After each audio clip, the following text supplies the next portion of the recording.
Bonjour et merci de nous retrouver pour La Foi prise au mot, votre émission de formation chrétienne que nous allons consacrer aujourd'hui aux évangéliques. Branche du protestantisme, les évangéliques sont solidement implantés aux États-Unis et gagnent tous les continents. Ils se remarquent par leur ferveur ardente et leur quête du sentiment. Il s'agit d'être sauvé et de se sentir sauvé. Leur organisation est très décentralisée, leur message parfois simple et leur technique d'évangélisation très efficace. Alors, qui sont-ils? Comment expliquer leur succès? Quelle place vont-ils occuper dans le monde de demain? Pour en parler, deux invités. Patrice de Plinquette, bonjour. Bonjour. Vous êtes journaliste et essayiste et vous venez d'écrire un livre sur les évangéliques qui se nomme Les évangéliques à la conquête du monde, qui est paru aux éditions Perrin. Et le pasteur Louis Schweitzer, bonjour. Bonjour. Vous êtes pasteur, vous êtes professeur d'éthique et de spiritualité à la fac de théologie de théologie évangélique de Vaux-sur-Seine et vous êtes l'ancien secrétaire général de la Fédération protestante de France. Alors, pour commencer cette émission, je vous propose, messieurs, de regarder un petit film, enfin le lancement d'un film qui a fait beaucoup parler de lui, qui est consacré aux évangéliques et qui s'appelle Jesus Camp. Donc je vous propose de regarder ces images et ensuite de réagir. Donc on regarde la bande-annonce de Jesus Camp. This is a sick old world. Kids, you gotta change things. Boys and girls can change the world? Absolutely. I pledge allegiance to the Christian flag. There are two kinds of people in the world. People who love Jesus and people who don't. Speak the word of the Lord!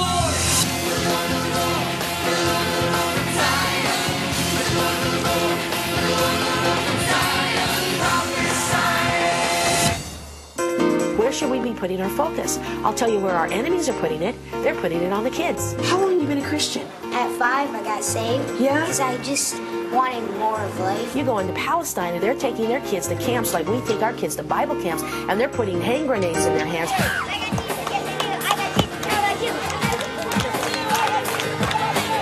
There's an excitement, yet there's a peace with it all, too. It's really cool. I really feel that we're a key generation to Jesus coming back. And we are a generation that needs to rise up and run with that baton. How many of you want to be those who would give up their lives for Jesus? We're being trained to be God's army.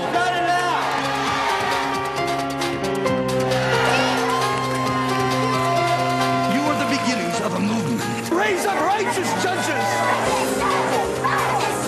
There's a new church like this every 2 days in America. 25% of the American population, that's about 80 million people. If the evangelicals vote, they determine the election. They've taken over the White House, Congress, the judiciary for a generation. This is just the tip of the iceberg. This means war! This means war! Are you a part of it or not? Alors voilà, c'est donc un documentaire qui présente une certaine branche des chrétiens évangéliques. Donc vous êtes évangélique. Quand vous voyez ce reportage, enfin ce documentaire, qu'est-ce que vous en pensez? Je me sens monstrueusement étranger. Parce que effectivement, c'est, je dirais, une branche extrême d'un type d'évangélisme américain.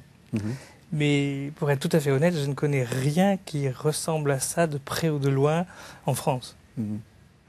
Vous avez travaillé dessus. Qu'est-ce que vous en pensez? J'ai analysé le film dans mon livre, Les évangéliques à la conquête du monde. Est-ce que cette Madame Becky Fischer, c'est celle qu'on a vue, qui est la grosse femme joviale apparemment, mais qui crie aux enfants, "This is war", c'est la guerre, est-ce que vous voulez en être?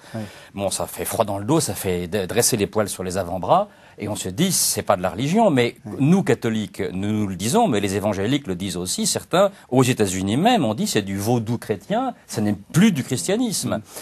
Et le fond du problème, c'est que présenter ces gens-là comme étant le protestantisme évangélique, ça reviendrait à présenter Monseigneur Williamson comme étant l'Église catholique. Alors, en réalité, le protestantisme évangélique, y compris aux États-Unis, c'est bien différent, c'est beaucoup plus varié que ça. Et il y a depuis quelques années un protestantisme évangélique, entre guillemets, de gauche, aux États-Unis, avec Jim Wallis et le mouvement des Sojourners, qui est très intéressant et qui est une nouveauté, parce qu'aux États-Unis, tout bouge tout le temps. Et en plus, mais ça on en parlera tout à l'heure, l'évangélisme, si on peut dire, a des racines infiniment plus anciennes que ça. Il vient d'Europe, il vient de France, de Suisse, d'Allemagne, d'Angleterre. Il n'est pas né aux États-Unis. Tout à fait. Donc ce que je vous propose de faire, c'est de commencer par essayer de définir ce que sont les évangéliques, et ensuite on s'affrontera à quelques questions qui fâchent. Alors pour commencer, une question un peu simplette. On dit évangélique, pourquoi on ne dit pas évangéliste? Eh bien, on dit évangélique parce que c'est le bon terme et parce que le mot évangéliste a une autre, dans le monde protestant, a une autre signification, c'est la personne dont le ministère est d'annoncer l'évangile et d'évangéliser. Oui. Mais il n'y a jamais eu d'évangéliste au sens d'évangélique. Quand on parle de cette partie du protestantisme, ce sont les évangéliques. Alors, on va essayer d'en faire un peu la filiation. D'où viennent les évangéliques? Quelles sont leurs racines? Quelles sont les premières... on va peut-être commencer même à la Réforme, parce que c'est toujours un peu compliqué. Nous, du côté catholique, on est toujours un peu mal à l'aise avec les différentes réformes. Ça commence comment? C'est très controversé. Du point de vue extérieur, qui est celui des catholiques, qui enquêtent dans le passé. Dans mon livre, j'enquête dans le présent et enquête dans le passé.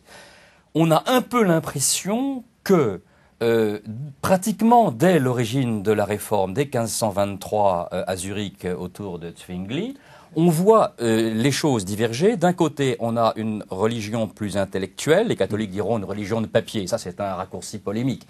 Et de l'autre, on a des gens qui recherchent un contact direct avec l'esprit et une religion plus du cœur. Et ça, c'est d'une certaine façon ce qui se passe avec ce qu'on a appelé les anabaptistes, c'est-à-dire les gens qui rebaptisent. Pourquoi? Parce qu'ils pensent qu'on ne peut baptiser qu'un adulte qui a fait le choix de se convertir. Ce qui est une première controverse avec Calvin et Luther, qui disent mais attendez, la décision humaine, c'est pas la foi est un don de la grâce, que l'homme fasse le choix en faveur de Christ, c'est bien, mais ça peut pas être déterminant. Et donc les anabaptistes, ça va donner quelque chose d'absolument énorme, d'abord très violent, puisque ça fusionne avec la grande jacquerie de la guerre des paysans qui fait 100 000 morts en Allemagne du Sud, dont l'Alsace.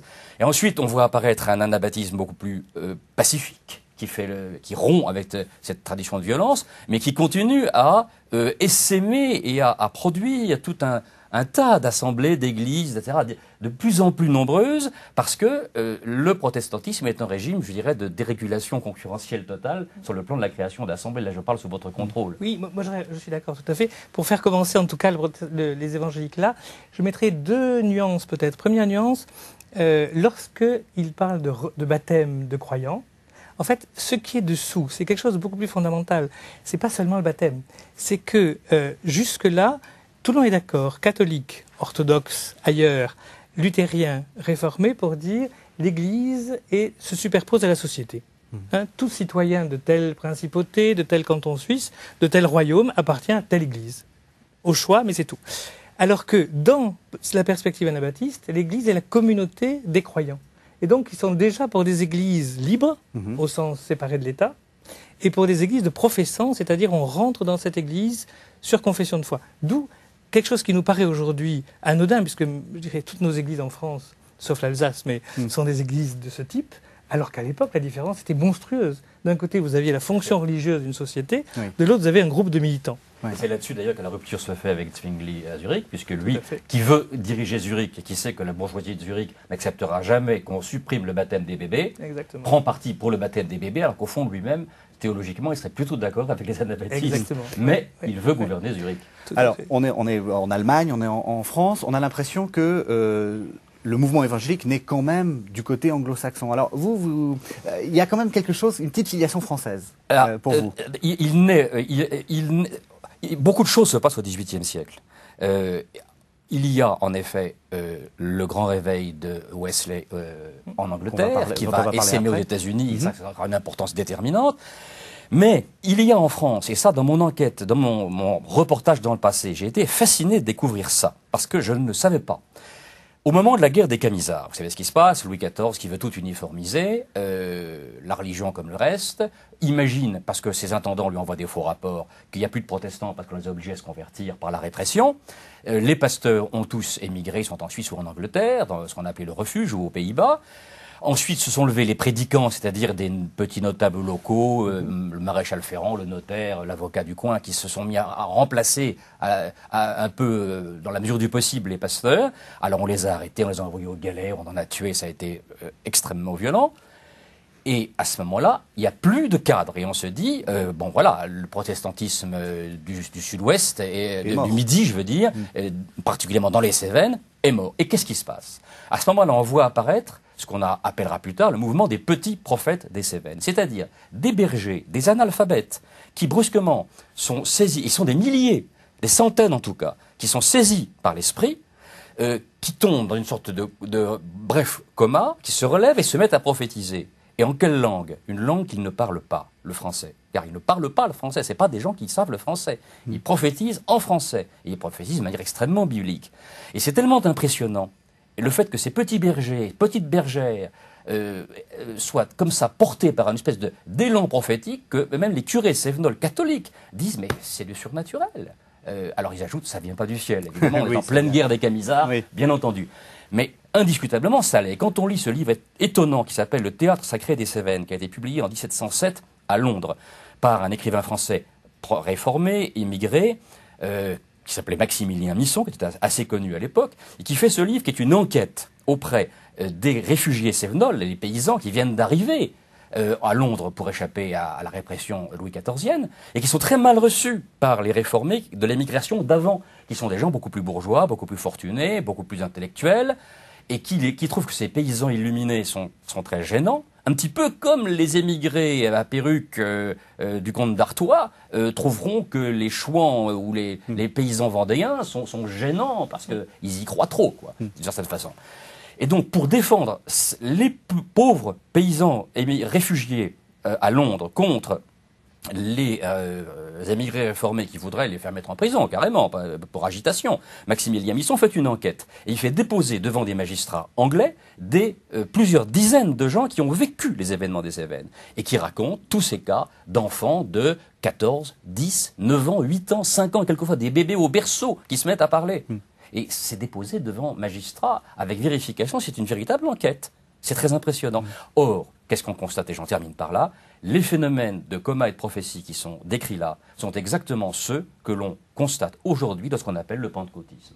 Donc, les phénomènes d'extase et de prophétie du pentecôtisme d'aujourd'hui, en 2009, eh bien, ils existent déjà au moment de la guerre des Camisards, dans les granges et dans les clairières des Cévennes.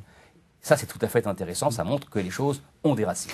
Mais bon, oui, vous voulez dire quelque chose? Non, j'avais dit effectivement, c'est tout à fait vrai. Simplement, comme vous le dites très bien, c'est une sorte d'annonce de mouvement particulier de type charismatique pentecôtiste. Il me semble qu'on pourrait dire, pour le surgissement général des évangéliques, il y a quelque chose qui me paraît très naturel. Dans tout mouvement spirituel, et je pense que les ordres religieux catholiques sont exactement de même nature, il y a en général un temps de jaillissement, le premier temps qui est magnifique. Puis, il y a un temps d'institutionnalisation, et d'affaiblissement, ou en tout cas de crispation. Et puis, il y a toujours des réveils. Le protestantisme a connu ça sous sa forme allemande, enfin partout, sans exception. Et donc, il me semble que le mouvement évangélique vient, et donc à plusieurs endroits différents, de ces réveils. Donc c'est vrai du luthéranisme allemand avec le grand réveil piétiste. Après, ça sera vrai, comme vous le disiez, avec Wesley et ce qui va donner le méthodisme. Et puis les réveils continentaux en France, enfin dans le monde francophone, en Suisse, en France. Et tous ces mouvements, petit à petit, insistent sur deux points en général. Un, sur une orthodoxie théologique.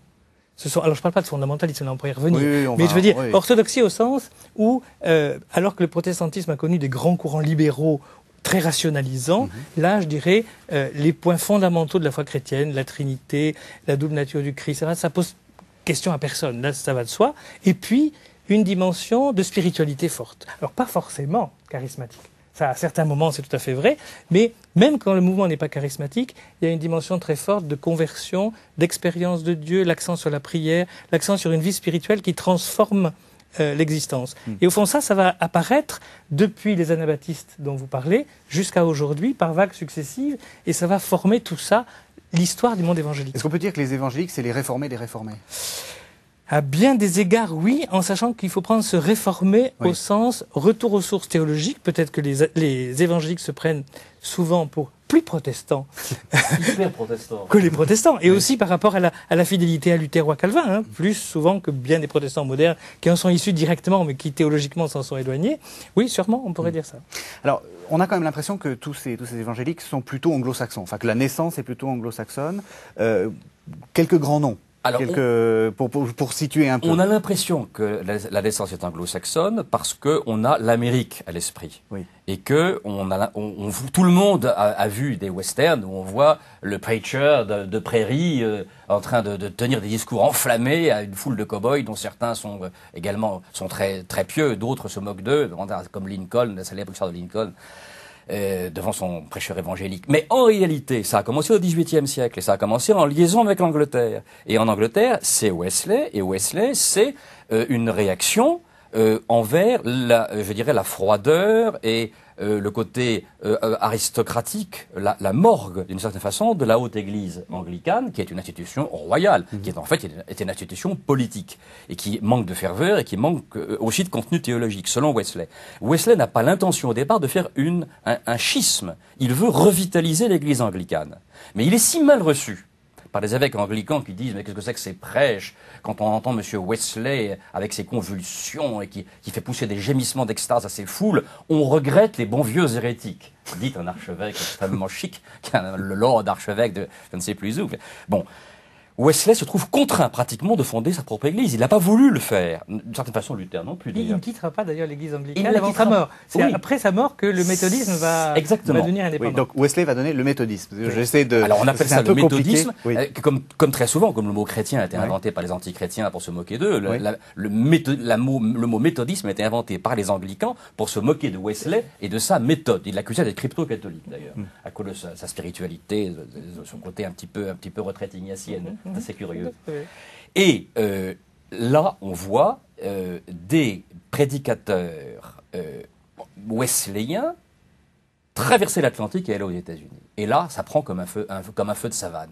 Et c'est les colonies américaines tout entières qui se mettent à flamber d'un enthousiasme de conversion, de réveil, et c'est à ce moment-là qu'on se met à parler des born again. Et c'est born again, ça veut dire né de nouveau, ça vient tout simplement de l'Évangile.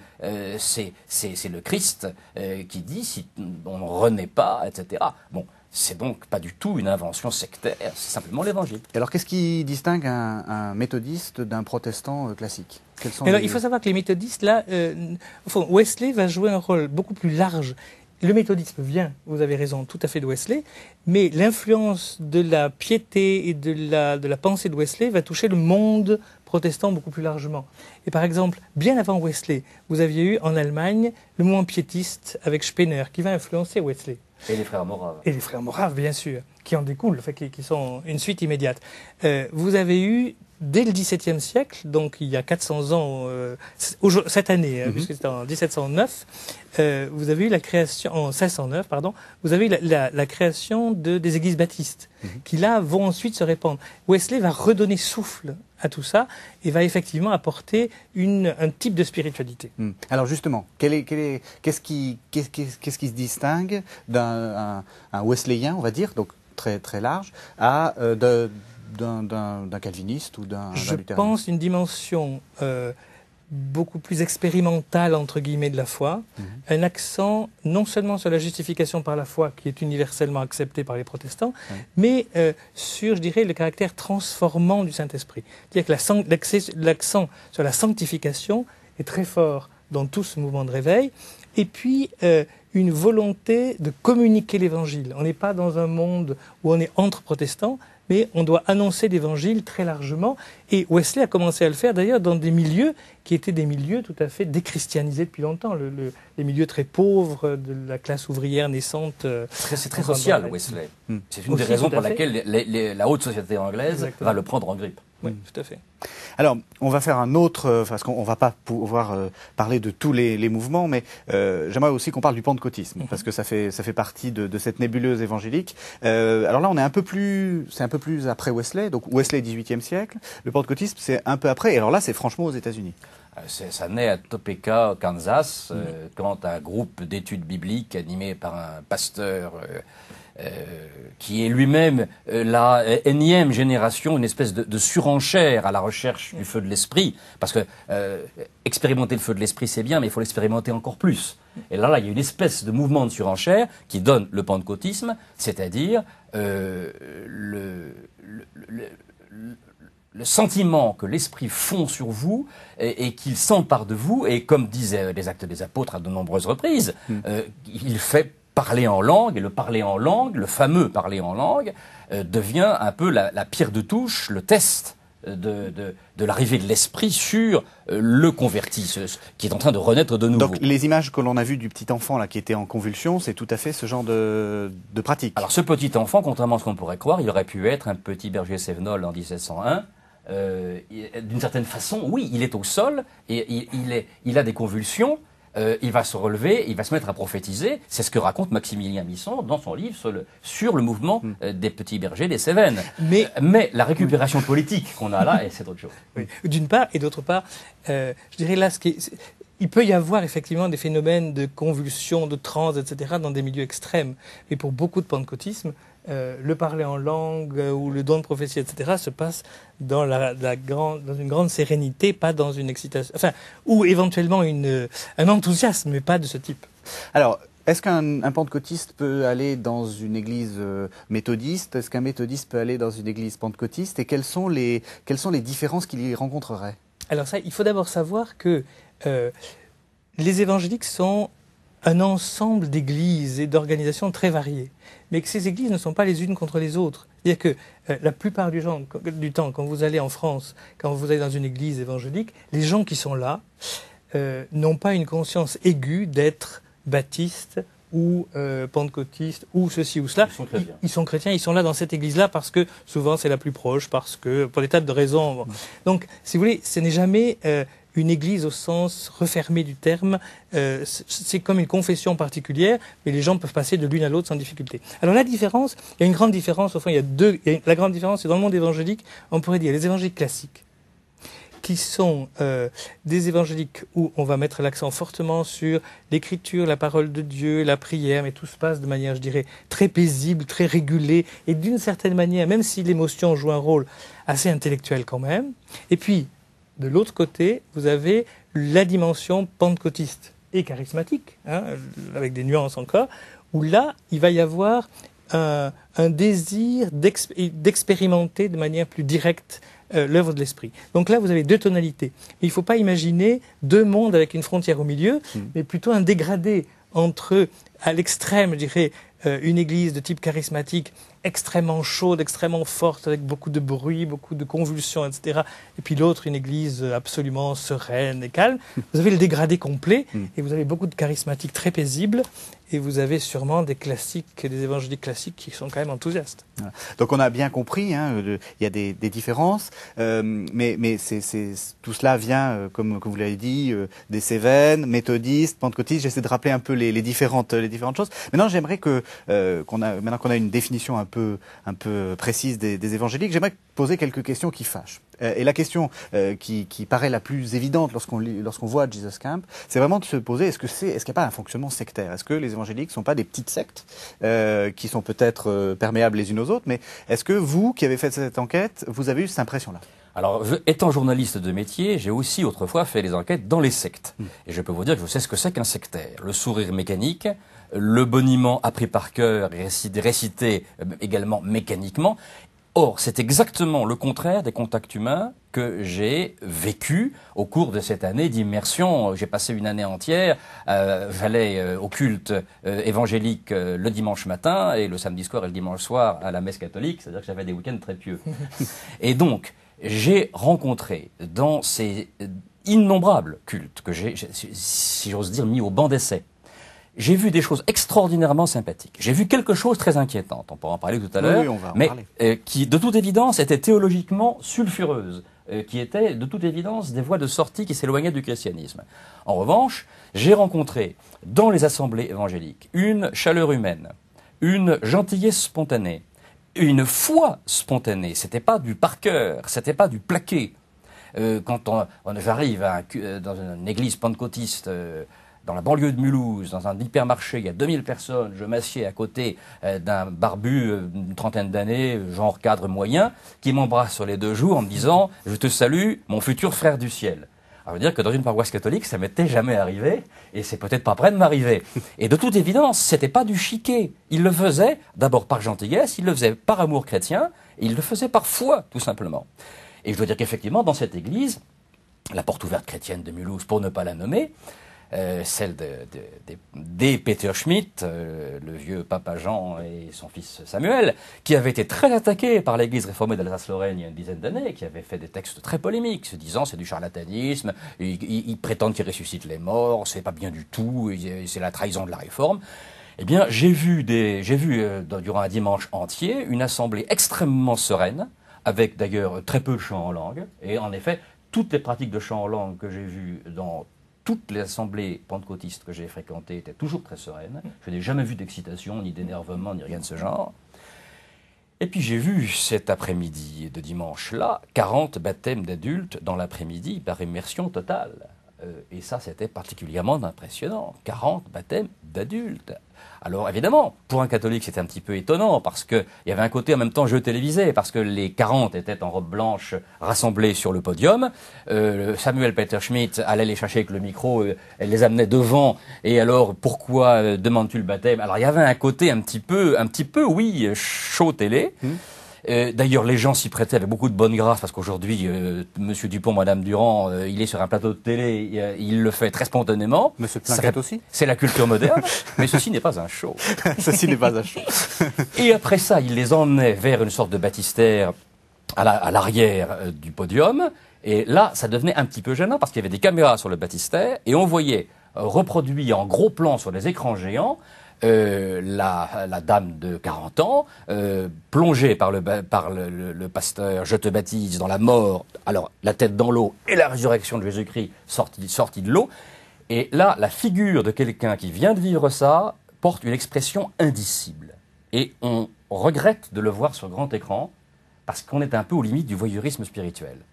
Mais ça fait partie justement je dirais, des techniques d'évangélisation, d'autres diraient de marketing de conversion, des pentecôtistes les plus rentre-dedans. D'un autre côté aussi, c'est extraordinairement impressionnant et on est en face d'une expérience spirituelle évidente. Donc on ressort de là assez bouleversé. Personnellement, je suis un catholique born again, j'ai tout envoyé promener en 68 et j'ai tout retrouvé à partir de 85-90 grâce aux sessions de la communauté de l'Emmanuel à Paray-le-Monial. Donc voilà, born again, je sais ce que ça veut dire, j'en suis un, version catholique. Et à la sortie, j'ai discuté avec un converti, lui il avait une trentaine d'années, donc tout converti pour moi, je le ressens comme un proche parent, puisque c'est un peu mon cas. Et j'ai parlé avec lui, et ça on pourra en parler tout à l'heure si vous voulez, parce que je lui ai demandé quelle était son expérience, et ce qu'il m'a raconté était extraordinairement émouvant. Alors, est-ce que vous avez l'air très, très à l'aise sur les plateaux de télé, monsieur le pasteur? Est-ce que c'est parce que vous télévisez vos cultes et que vous prenez les gens quand la Patrice de Plinquette vous décrit ça, est-ce que ça ressemble à ce que vous vivez? Oui. Alors, sauf que mon église n'a pas, l'église à laquelle je suis membre, dont je suis membre, n'a pas 2000 membres et n'a pas besoin de caméras braquées malheureusement sur les baptistères. Je crois qu'il y a des différences de culture là. Et au fond, j'ai l'impression que votre réaction est tout à fait juste, et moi, je dirais, j'aurais à peu près la même, mais c'est une réaction d'un chrétien de culture catholique face à quelque chose qui, d'une certaine manière, est nouveau pour lui. C'est un peu culture latine face à la culture américaine. Oui, je dirais ça. Et probablement, un chrétien réformé ou luthérien aura la même réaction. Il me semble que dans la démarche des évangéliques en général, il y a quand même cette idée, et le baptême est quand même un moyen très fort, c'est cette idée du témoignage. Donc la communication de l'évangile se fait principalement par le témoignage, par l'expérience personnelle. Et lorsque quelqu'un est baptisé, et c'est toujours un baptême de croyant, et c'est à 99% un baptême par immersion, c'est public. Et avant le baptême, en général, la personne va donner son témoignage. C'est pas simplement confesser sa foi au sens « je crois en Dieu le Père », etc. Ça vient dans la liturgie du baptême. Mais avant, il y a souvent un témoignage disant « voilà le cheminement que j'ai suivi ».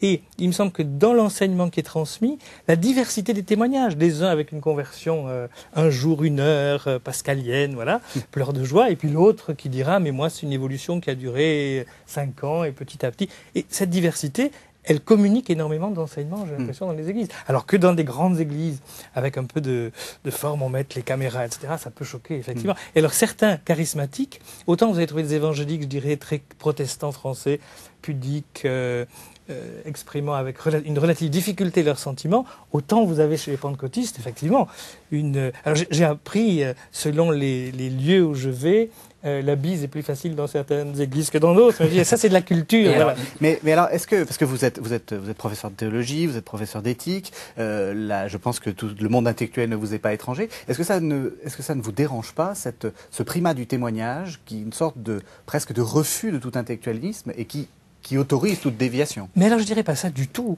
parce que je ne dis pas qu'il y a primat du témoignage. Je dirais qu'il y a primat du témoignage dans la transmission d'une expérience. Mais le centre du culte, c'est quand même la prédication et le commentaire de l'écriture. Donc c'est pas primat du témoignage au sens témoignage contre tout le reste. C'est la transmission de l'évangile, l'attachement des évangéliques à l'écriture. Personne ne peut la mettre en cause. On peut même quelquefois regretter qu'elle soit un peu trop rigoureuse, un peu trop littérale. Mais voilà, on va pas mettre ça en cause. Donc c'est pas du tout la pure subjectivité. Simplement, c'est l'idée et c'est pour ça, je crois que ça touche aussi beaucoup de gens. C'est que aujourd'hui, si quelqu'un devient chrétien, me semble-t-il, c'est rarement parce qu'il adhère à un mouvement ou à une doctrine, mais c'est parce qu'il veut que ça corresponde à quelque chose de vécu, d'une relation à Dieu. Je crois qu'on ne peut pas simplement être conformiste aujourd'hui. Et donc là, il y a ces témoignages qui sont donnés. C'est où que ça dérape? Et c'est une des clés, excusez-moi, c'est une des clés, à mon avis, de la progression, du succès indiscutable, de la grande marche en avant, la grande croissance des évangéliques aujourd'hui, c'est que leur rapport au spirituel correspond profondément à ce que vit l'individu d'aujourd'hui. Et les catholiques ont beaucoup de mal à admettre qu'ils sont en train de devenir une très petite minorité. Ils sont habitués à être une religion, sinon unanimiste, du moins largement majoritaire, et transmise, héritée des parents. Aujourd'hui, la transmission est coupée, sauf dans quelques familles préservées. Elle est coupée dans ce domaine-là comme dans tous les domaines, dans le domaine culturel aussi. Donc le protestantisme évangélique, pour lequel tout commence tous les matins, en réalité. De reste, on ne naît pas chrétien, on se réveille païen, on devient chrétien dans les minutes qui suivent le réveil. Je ne sais plus, c'est pas Saint Augustin qui dit ça, il me semble bien. Donc, ce christianisme de conversion, pour lequel tout est toujours nouveau, correspond d'assez près à ce que recherche l'individu d'aujourd'hui, et ça explique que le protestantisme évangélique, il y a 400 millions de gens dans le monde, 400 000 en France, etc., alors qu'il y a une certaine morosité dans les églises installées. Mais alors, parce que là, on a l'impression, je repose ma question, on a l'impression que tout va bien. Il y a quand même des choses qui nous heurtent, et des choses, vous le dites dans votre livre. Où est-ce que ça peut déraper? Qu'est-ce qui fait que ça devient dangereux? J'ai dit tout à l'heure, bon, je ne suis pas un grand adepte de l'ultralibéralisme, que le protestantisme vivait en régime de dérégulation concurrentielle.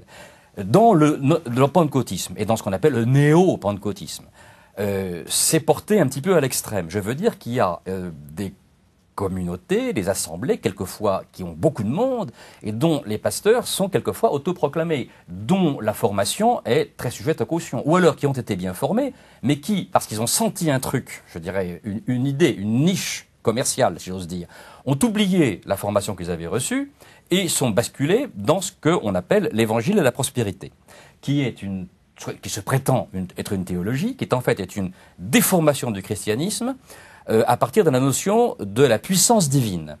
Alors c'est certain que l'Esprit apporte des dons et qu'il y a une puissance divine communiquée aux chrétiens, mais il faut savoir de quelle nature est cette puissance. Et quand j'entends certains pasteurs, je ne dirais pas lequel, dans une certaine église de Saint-Denis, je ne dirais pas laquelle. Je fais lire votre livre. Voilà, c'est dans mon livre. Dire à 2000 personnes absolument surchauffées, parce qu'on les surchauffe par des techniques qui n'ont rien d'un rite de préparation d'une assemblée chrétienne, qui sont des chants guerriers exaltant le pouvoir, la puissance, je triomphe de mes ennemis, etc. Leur explique que s'ils sont malades ou s'ils sont pauvres, c'est parce qu'ils ne prient pas suffisamment, qu'ils ne donnent pas assez d'argent à leur église. Mais que lorsqu'ils auront fait le nécessaire, alors Jésus viendra à eux et leur donnera la puissance d'ignorer ceux qui se moquent d'eux et de réaliser tous leurs désirs et d'obtenir tout ce qu'ils veulent, y compris sur le plan matériel.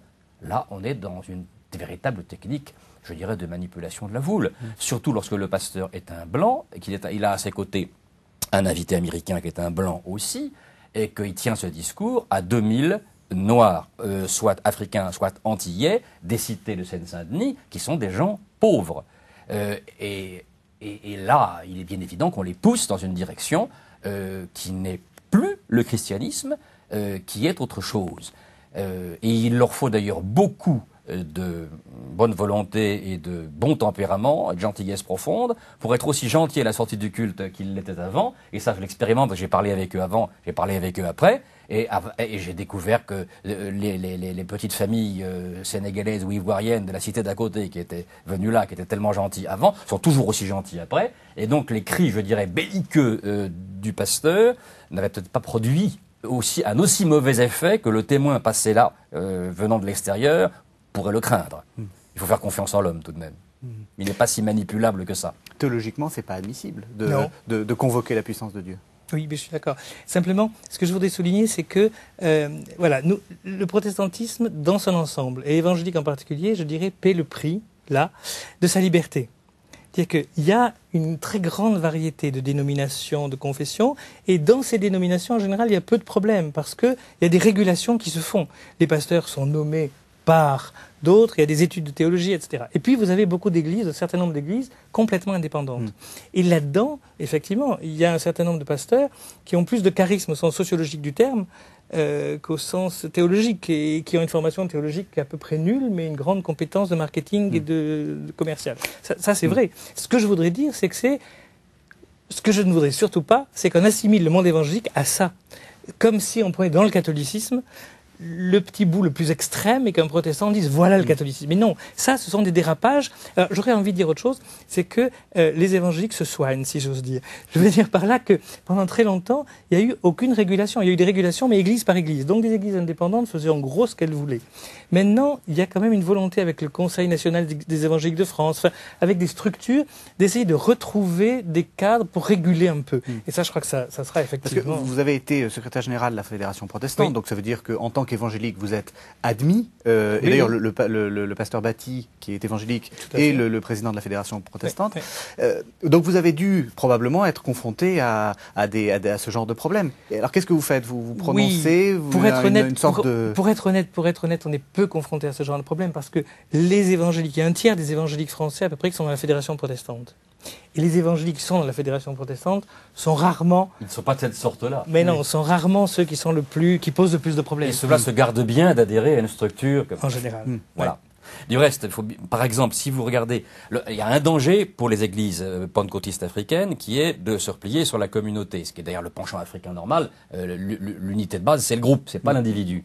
Et justement, le pasteur Bolanga Liré, avec les églises évangéliques dites d'expression africaine, a créé un cadre qui est écuménique. Les églises africaines qui adhèrent à cette organisation là sont tenues d'être ouvertes sur l'extérieur, et ça les vaccine, je dirais sur la tentation du repli de groupe et du communautarisme religieux, qui évidemment là serait un péril redoutable. Et j'ajouterai deux choses exactement dans le même sens. J'étais secrétaire général de la Fédération protestante à l'époque.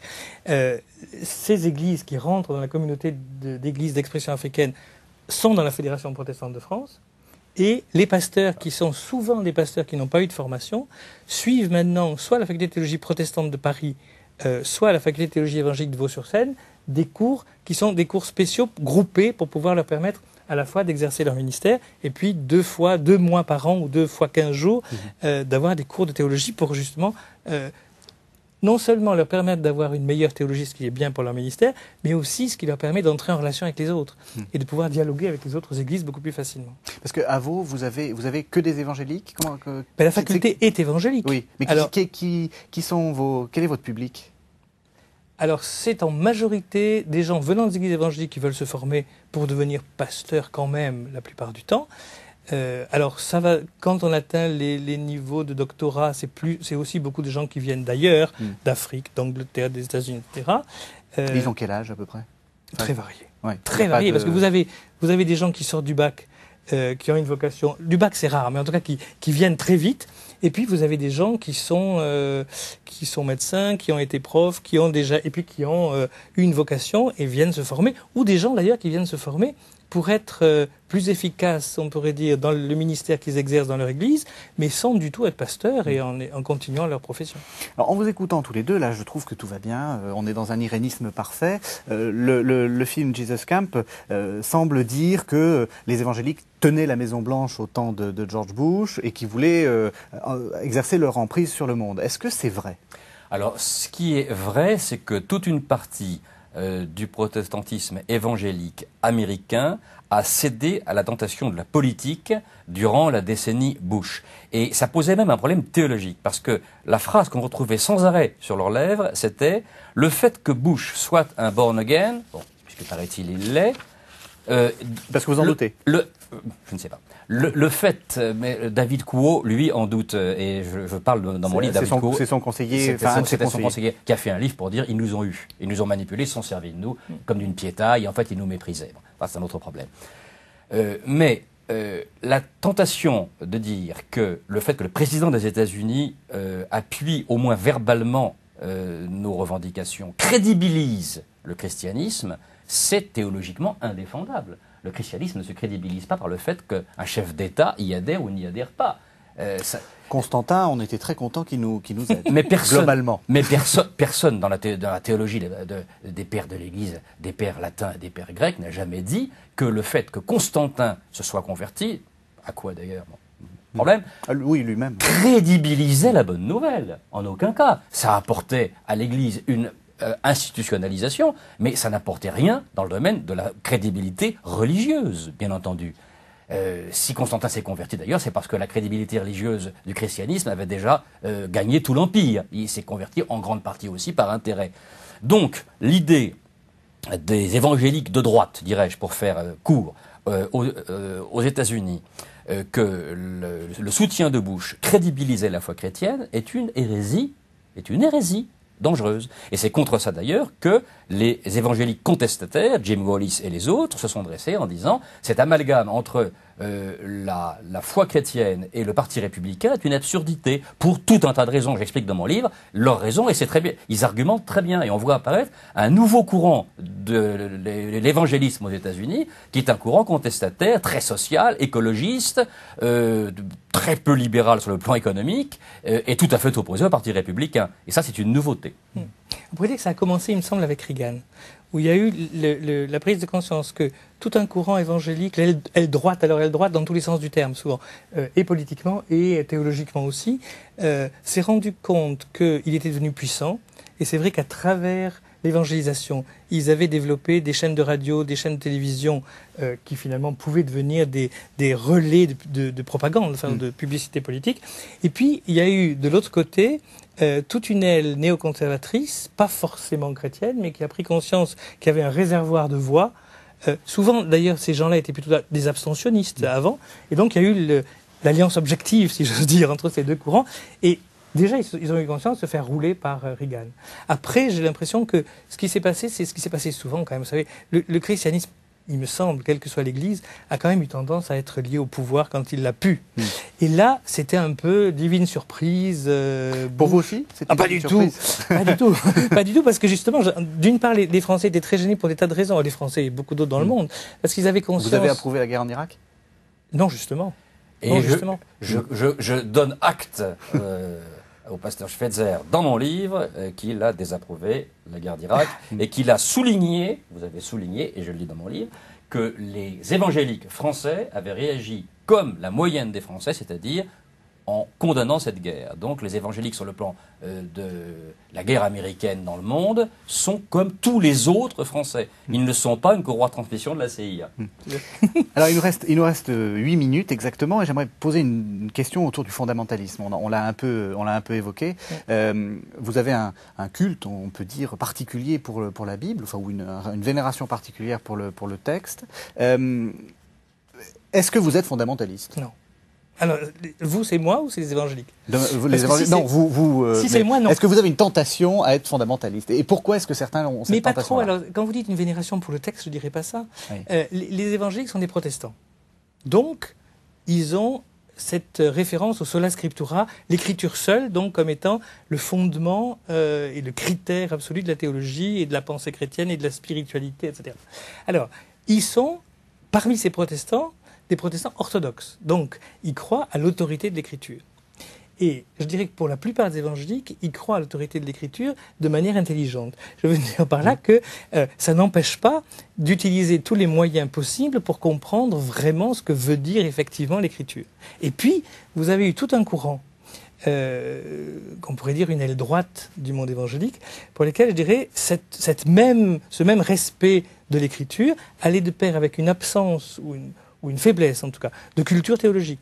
Et donc, ce respect de l'Écriture est devenu un respect de la lettre de manière un peu schématique, extrême et non théologique. Et donc, le fondamentalisme, pour moi, c'est simplement l'aile droite, on pourrait dire, théologique, avec soit des gens pour lesquels, je dirais, il y a un littéralisme extrême, enfin, il y a toujours un littéralisme extrême dans ce fondamentalisme, soit venant d'une conviction théologique particulière, et là, il y a quelques courants théologiques de ce type, le dispensationalisme, par exemple, avec des noms un peu compliqués, soit venant de naïveté, soit venant de non-formation théologique.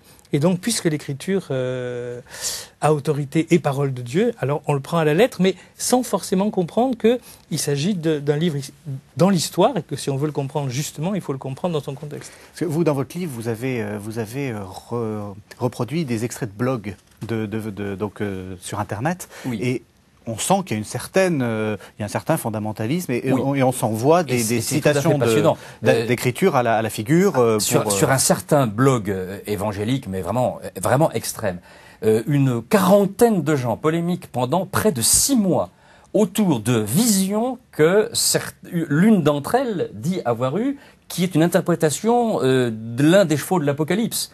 Et alors, à partir de là, se développe une incroyable controverse, quelquefois érudite, quelquefois c'est du grand n'importe quoi, et on a l'impression de gens qui rament un peu dans le vide. Le grand danger du fondamentalisme... Oui, on n'est plus dans le fondamentalisme, là, s'il s'agit de vision. Le fondamentalisme, c'est la lettre. Non, je veux dire que, pour argumenter la vision, j'ai oublié de dire ça, il y a des références scripturaires innombrables, mais on fait dire à la Bible n'importe quoi, et surtout, on ne fait pas attention au fait qu'il y a dans la Bible des problèmes de traduction. Par exemple, ceux des évangéliques qui disent « l'écologie, c'est satanique ». Il s'appuie sur le verset 28 du chapitre 1 de la Genèse, qui dit « emplissez la terre et dominez-la ». Le problème, c'est que le mot hébreu « vesavshua », qui est l'impératif traduit par dominez-la, ne signifie pas en hébreu dominez-la au sens domination absolument abusive, exploitation. Ça veut dire installez-vous et devenez responsable. Et ça change tout. Par exemple aussi, lorsque les évangéliques prennent le verset de l'Apocalypse qui fait allusion à Armageddon, un seul verset. On ne sait pas ce que c'est qu'Armageddon. Si, c'est un combat des forces du bien contre les forces du mal liées au proche retour du Christ. Ils disent Armageddon, c'est forcément Ar-Megiddo, qui est une vallée et une montagne dans les environs, au nord d'Israël. Donc là aura lieu le combat final. Ce sera forcément un combat final du sionisme contre tous les Arabes et leur soutien. Donc il faut souhaiter ce combat final qui sera un carnage, parce que ça va hâter le retour du Christ. C'est pour ça que beaucoup de fondamentalistes sont sionistes. Oui, beaucoup disent ça. Et alors, ça les amène à un sionisme, je dirais, un peu hystérique, qui dangereux, en tout cas. Qui exaspère les vrais sionistes, qui exaspère les Israéliens. Et comme par exemple le rabbin qui préside le judaïsme libéral américain, qui est la principale dénomination juive américaine, qui a écrit dans Yediot Aharonot il y a un an et demi, nous n'avons quand même pas fondé Israël pour qu'un petit groupe de cinglés texans assouvisse leurs fantasmes.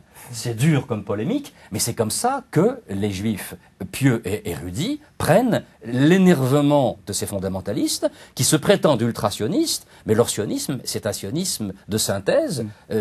Ils ont trop fait chauffer la cafetière. De toute évidence, ça ne correspond pas ni à ce que dit la Bible, ni à ce qu'est le sionisme. Alors, il nous reste juste quelques minutes, donc j'aimerais vous poser une question, j'espère que vous apporterez une réponse brève. Finalement, ces gens qui font peur, ces gens qu'on voit dans Jesus Camp, ils représentent quelle proportion? Est-ce qu'ils sont très importants ou pas? Décroissante. Décroissante en lien avec le phénomène que j'ai indiqué il y a 5 minutes de la montée d'un nouvel évangélisme contestataire et anti-républicain, faut bien le dire, plutôt de gauche, aux États-Unis, en Australie et dans beaucoup de pays du monde. Donc l'idée d'évangélisme égal droite politique dure est une idée qui va décroître dans les années qui viennent. Aux États-Unis, on est déjà passé à la suite. Et en France, on n'a jamais été dans ce problème-là. Et en France ? Tout à fait d'accord. Et surtout, je dirais, ça a été quand même un peu utilisé, me semble-t-il, par les médias pour diaboliser les évangéliques. Et j'ai l'impression que certains discours du pape qu'on réduit à peu de choses et qu'on utilise, je dirais, à des fins un peu de propagande parfois, oui. Ça me fait l'effet du même traitement. C'est-à-dire que il y a eu des extrémistes, il y a des extrémistes. Ces extrémistes, on les met en exergue, peut-être parce que on est un peu inquiété, soit dans certains cas par la progression, et peut-être certains catholiques en Amérique latine ont quelquefois eu un peu peur, je dirais, de la progression des évangéliques, et donc ont tapé dessus quand même de manière assez virulente, soit dans nos pays laïcs, l'idée que quelque chose de religieux puisse se développer peut apparaître un peu angoissant, et donc on va critiquer fortement. Donc je crois que c'est minoritaire. Alors, dernière question, une question personnelle et un peu rapide. Vous avez fait un an d'enquête. Au terme de cette année, est-ce que ça vous a changé ? Oui. J'ai été à la fois séduit et rendu perplexe.